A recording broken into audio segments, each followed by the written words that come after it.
Devilman, avant que ce soit l'anime que tout le monde connaît, c'est d'abord un manga de Go Nagai, sorti en 73, qui est à mes yeux un pur chef-d'œuvre et un de mes mangas préférés. Devilman, c'est une œuvre qui s'est toujours voulue subversive, et à une époque où le Japon était une nation très prude et conservatrice, ça l'était.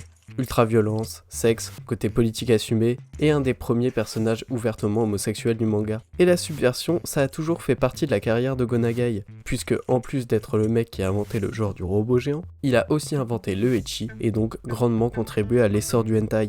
Il y aura d'abord une première adaptation de Devilman en animé, qui va juste transformer la série en un simple animé de super-héros. Il faudra attendre janvier 2018 pour que sorte un des premiers animés exclusifs à Netflix, une réadaptation du manga, Devilman Crybaby par Masaki Yuasa. Et Yuasa, c'est pas n'importe qui. Inuo, Ride Your Waves et ce chef-d'œuvre qui est Nighty Short Walk on Girl, bref, un de mes réalisateurs préférés. L'anime est un remake du manga original qui replace l'histoire dans notre époque actuelle, tout en suivant l'histoire du manga et en respectant l'esprit Devilman. Mais sinon, ça parle de quoi Devilman ?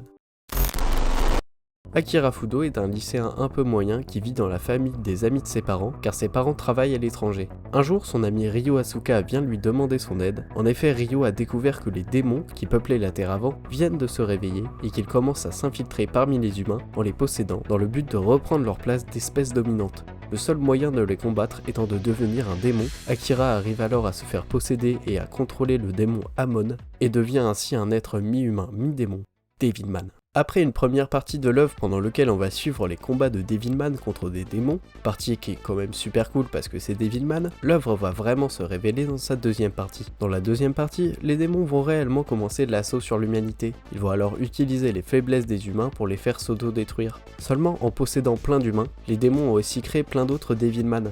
Les Devilmen vont donc s'unir contre les démons, et je m'arrête là pour ne pas tout vous spoiler.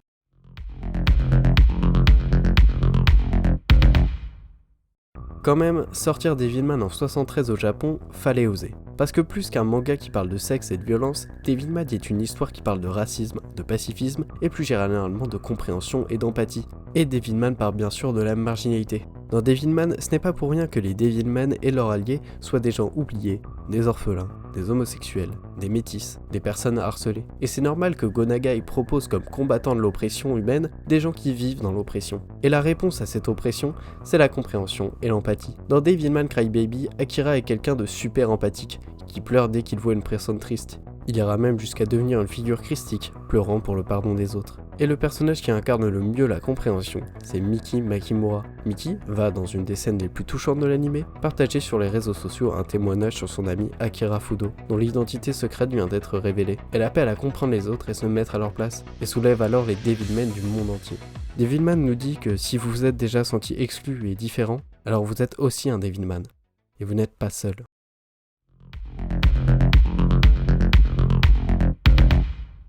Dans l'anime, il y a quelque chose qui m'a toujours étonné et dont je ne comprenais pas vraiment le sens. Il y a Devilman dans Devilman. Je m'explique. Dans l'anime Devilman Crybaby, Yuasa intègre le manga Devilman et le premier anime. Mais alors pourquoi faire exister une histoire dans un univers qui va prendre la même tournure que cette histoire ? Vous savez, dans Devilman Crybaby, tous les personnages font du relais. Et je pense que c'est parce que en intégrant le manga Devilman, Yuasa veut dire qu'il se fait le relais de Go Nagai. Et finalement c'est un peu triste parce que ça veut dire que Nagai a échoué, que son message prenant l'acceptation, l'unité par le métissage, la non-violence, tout ça n'a servi à rien. Les hommes ont refait les mêmes erreurs alors qu'on les avait prévenus. Pourtant, Devilman n'est pas une œuvre naïve dans son message sur la paix. Elle accepte la violence du monde et n'essaie pas aveuglément de la réfuter. Et elle est parfaitement consciente de ce que être non-violent implique. Toute cette métaphore du relais me fait dire que Devilman est une œuvre vouée à être réadaptée de plein de manières différentes. Que Devilman est un mythe universel qui peut parler à n'importe quelle époque.